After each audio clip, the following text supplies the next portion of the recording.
Hello friends, mummy papa की रसोई में आप सबका बहुत बहुत स्वागत है। आज हम पुग्गा बना रहे हैं।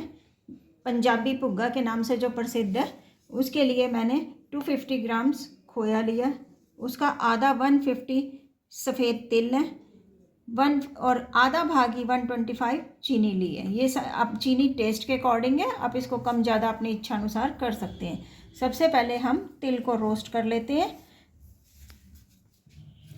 हम पैन में अभी कुछ नहीं डालेंगे, बस सिर्फ तिल को ड्राई रोस्ट करेंगे और लो फ्लेम पर करेंगे।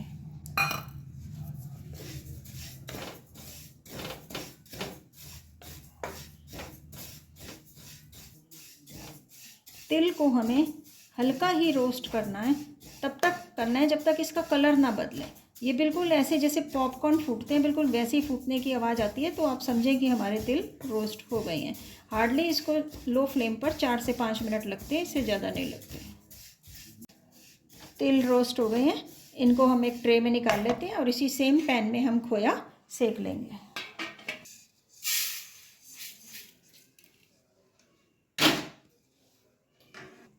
अभी भी हमें कुछ नहीं डालना, इसमें हम खोया डालेंगे। खोया को सेकते समय हम 1 चम्मच दूध जरूर डालेंगे, बड़े वाला, उससे हमारा खोया बिल्कुल एकदम से सॉफ्ट और बढ़िया हो जाता है। अब इसमें दूध डाल दें और ये जो हमने नाप के रखी हुई है चीनी, ये भी साथ ही डाल दें। अब हम इसको लो फ्लेम पर लगातार चलाते हुए अच्छे से पकाएंगे।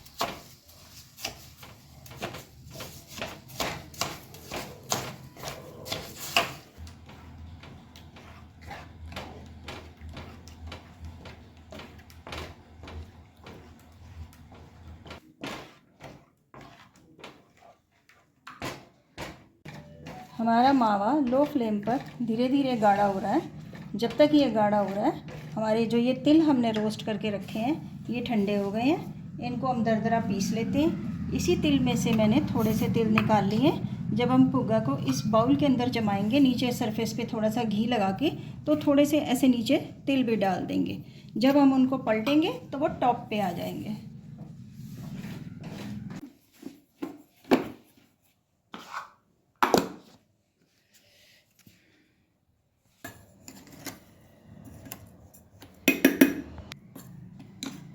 तिल मैंने बिल्कुल दरदरे पीसे हैं, क्योंकि जब हम इसको डालेंगे अपनी मिठाई में तो तिल का टेस्ट आना चाहिए।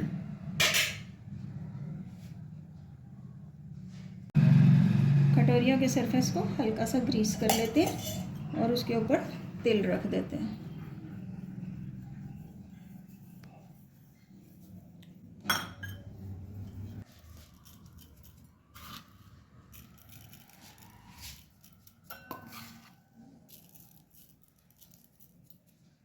मावा बहुत अच्छे से रोस्ट हो गया है। ये ऐसे हल्का ढीला रहे तभी इसको उतार लें, क्योंकि इसके अंदर अब हम ये दरदरे तिल भी मिक्स करने हैं।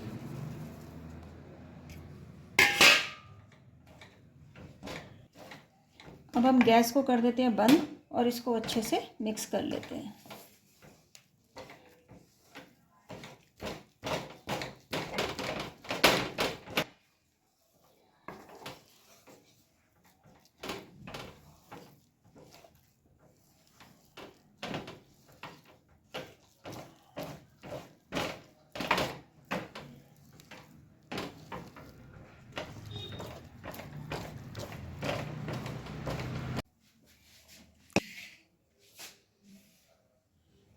अब हम इसको अपनी कटोरी में जमा देंगे।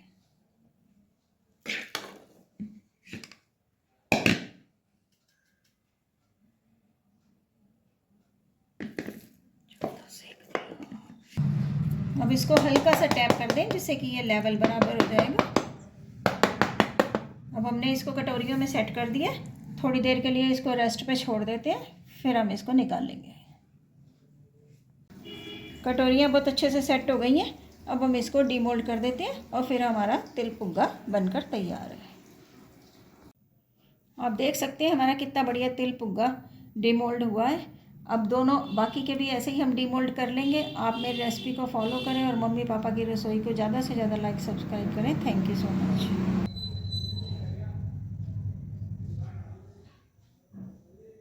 आज हम बना रहे हैं तिल गुड़ की पट्टी, जिसके लिए मैंने 1 कटोरी तिल तो 1 कटोरी ही गुड़ यानी कि बराबर मात्रा में लिया है। सबसे पहले हम तिल को ड्राई रोस्ट करेंगे।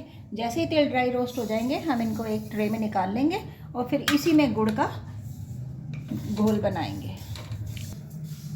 ये तिल है जिसको सेम सीड्स भी बोला जाता है और तिल भी कहते हैं। ये तिल गुड़ की पट्टी सर्दियों में बहुत ही ज़्यादा अच्छी लगती है और शरीर के लिए भी बहुत फ़ायदेमंद रहती है। सर्दियों में हमें गुड़ खाना चाहिए जो हमारे शरीर को बहुत गर्मी देता है और लाभदायक भी रहता है।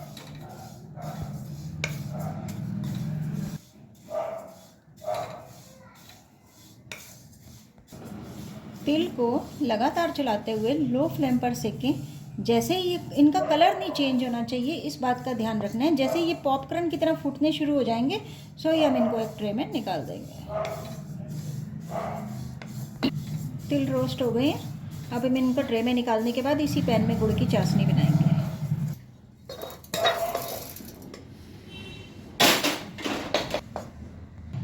उसी पैन में मैंने 2 चम्मच पानी गर्म कर लिया। अब इसमें गुड़ डाल देंगे और इसकी बराबर चाशनी बनाएंगे।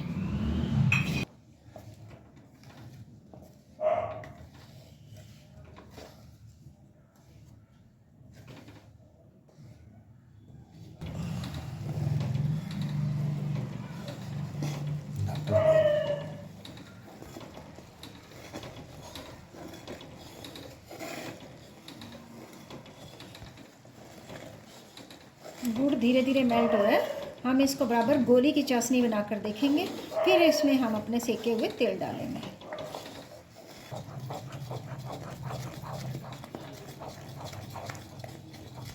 गुड़ की चाशनी बन गई है। इसमें चारों तरफ से ये बबल्स आ गए हैं, इसका मतलब ये बिल्कुल रेडी है। अब हम इसमें तिल डाल देंगे और मैंने प्लेटफॉर्म को ग्रीस कर दिया और बेलन को भी ग्रीस कर लिया। फिर हम इसको बिल्कुल पतली बेल लेंगे।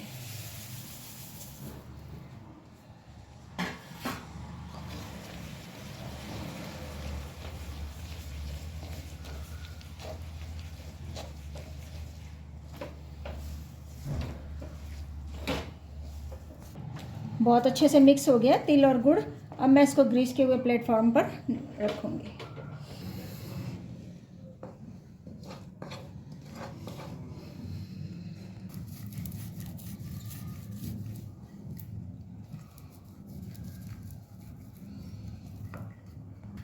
इसको बिल्कुल पतला बेलें, तब ये बहुत अच्छी कुरकुरी लगेगी। जितना पतले बेल सकते हैं उतनी पतली बेलें तो बहुत अच्छा टेस्ट आएगा। मैंने इसको बहुत अच्छे से बेल दिया और बहुत पतला बेला है। अब आप इसको ऐसे भी हाथ से तोड़ के भी खा सकते हैं और चाहें तो इसको पट्टी के रूप में काट के भी खा लें। बस 5-10 मिनट के लिए इसको ऐसे ही छोड़ दें, उसके बाद इसको निकाल लें, काट लें और खा लें।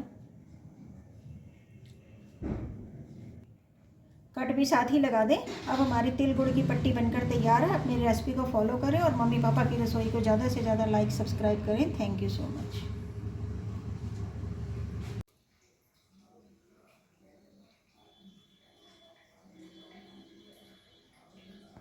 हेलो फ्रेंड्स, आज हम बनाएंगे तिल के लड्डू जिसमें मावा भी डालेंगे। तो मैंने 100 ग्राम मावा लिया है, 100 ग्राम ही तिल लिए हैं, 100 ग्राम ही पिसी हुई चीनी है। स्वाद अनुसार आप कम ज़्यादा कर सकते हैं। छोटी इलायची है जिसको पीस दिया। ये 1 कड़छी 1 स्पून के लगभग मैंने दूध निकाला है। ये दूध हम जब मावा सेकेंगे तब उसमें डालेंगे। ये ऐसा करने से हमारे लड्डू बहुत ज़्यादा सुपर सॉफ्ट बनेंगे और बहुत अच्छे स्वादिष्ट भी लगेंगे। अब सबसे पहले हम तिल को सेक लेते हैं। इनको हम ड्राई रोस्ट करेंगे।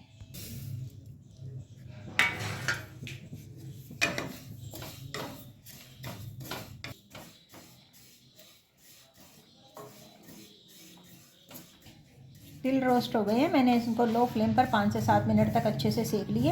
अब हम गैस बंद कर देंगे और उसको एक ट्रे में निकाल देंगे। जब ये थोड़े ठंडे हो जाएंगे तब हम इनको दरदरा पीस लेंगे।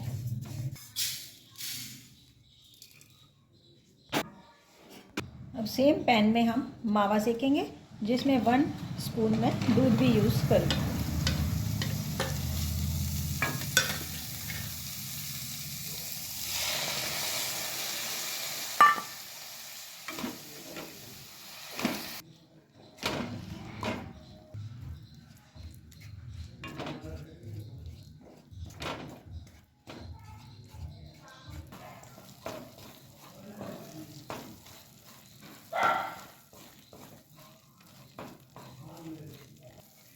मावा को मैंने लो फ्लेम पर लगातार चलाते हुए सेक लिए। अब ये पैन छोड़ रहा है। अब हम तेल ठंडे हो गए, उनको दरदरा पीस लेंगे।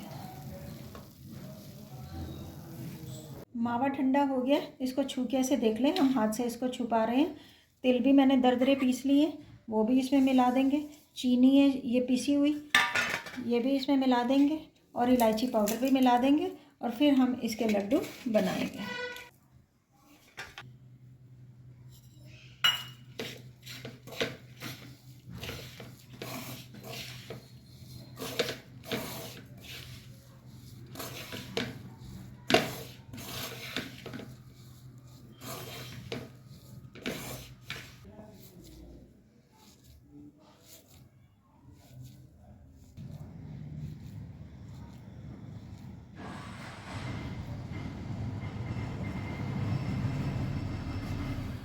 देखें कितने बढ़िया हमारे तिल मावा के लड्डू बनकर तैयार हुए हैं, और झटपट से तैयार हो गए, कोई टाइम भी नहीं लगा।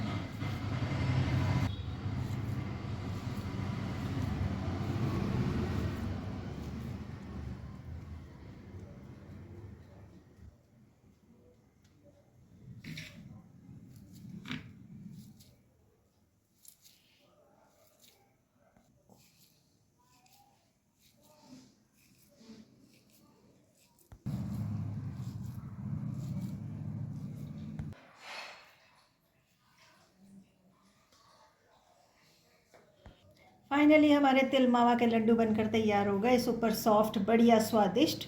हैप्पी मकर संक्रांति। आप सबको बहुत बहुत मकर संक्रांति की शुभकामनाएं। आप मेरी रेसिपी को फॉलो करें और मम्मी पापा की रसोई को ज़्यादा से ज़्यादा लाइक सब्सक्राइब करें। Thanks for watching.